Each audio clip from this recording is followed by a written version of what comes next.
little crazy weekend. Obviously, it's fun playing at Portland, and that Saturday game was definitely interesting. Not many fans, not a lot of juice in the crowd or anything like that. So we had to bring it ourselves, and I thought we did pretty well for the most part throughout that game.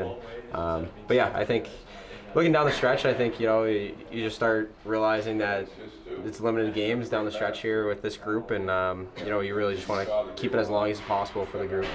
Felt like you guys took a step forward with how weird of a schedule that was to go and attack it, come away with full points, really in a spot where you guys needed it, right? They were right ahead of you guys in the schedule. Does that give you confidence and make you feel like you're starting to play your game here at the end? Yeah, for sure. I think it's definitely a time where you want to be playing, hitting that peak right towards the end of the season, and I think that weekend was huge. Obviously, the standings are super tight still, and yeah, they're obviously right above us going into that weekend. So we wanted as many points as we could, and luckily we came away with all 6.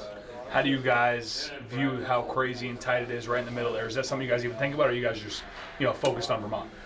No, yeah, I think most of the guys, you just kind of, where it is, but you're not really focused on it. You're just taking it day by day, each practice, and each game you just handle business and bring what we need to bring each game. It's a big, very important game closing it out in the regular season in Vermont, and I think just keep playing the way we are the last little month and finish off on a good note and just head into playoffs feeling good. You guys have, you've seen your team fire on all cylinders. You've seen them look like a shell of themselves, right? What does Maine's best hockey look like?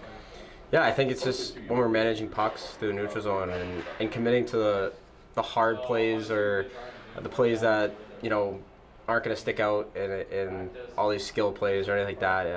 I think our bread and butter is just wearing teams down below the dots, and when we do that, I think we can generate a lot of stuff in their own zone. And defensively, I think just committing to boxing out, blocking shots, let whatever goaltenders in there see the puck, and just simplify. Sweet. Perfect. Hey Owen, what have you seen in the pre-scout with Vermont? Are they that much different than the team that spoke with you guys in the fall? And what kind of stuff is the coaching staff been stressing to you as keys to Saturday's game? Yeah, obviously we just started today, and I think obviously we played them.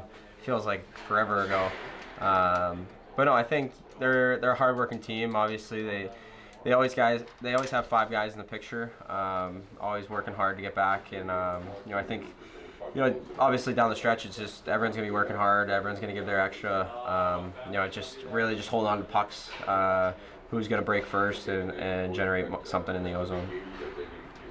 Been great seeing you guys manufacture so many goals over the past couple of weeks. What do you think's been kind of the key improvement in that area? It's just kind of finding that extra effort in and around the net.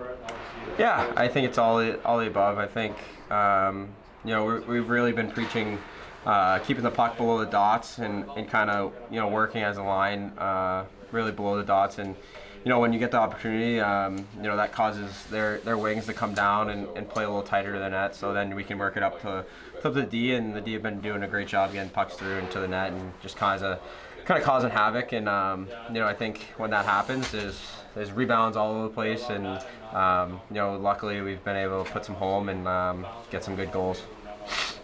Have you felt kind of a cultural shift in the locker room in the past month or so that, maybe even during the UConn series when the results weren't going for you, you guys were, really clicking and have kind of carried that momentum with you?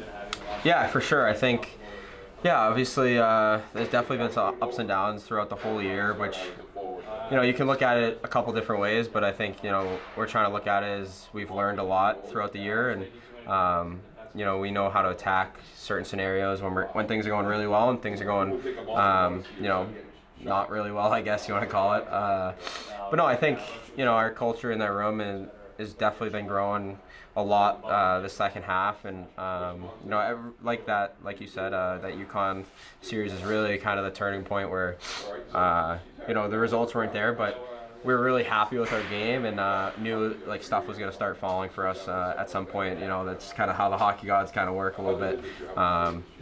We just kind of keep looking ahead at Vermont and look to close out really well. How would you kind of describe that culture being right now, that culture and identity that you guys are always talking about? Yeah, it's just team first. I think, making the play for your buddy to go get the puck, or taking the hit for someone getting the puck in or something like that, where you know, it's not going to flash out to you in the highlight reel, but you know, in our eyes, it's in that room, it's something big, and almost bigger than scoring the goal. It's making the play for that guy to score the goal, something like that. And you know, just caring for each other and doing whatever it takes, really. You know, if that's getting a hit, taking a hit, block shot, something like that. You know, just sticking together throughout everything. Awesome. Thanks for your time. I appreciate it. Yeah, no problem. Thanks.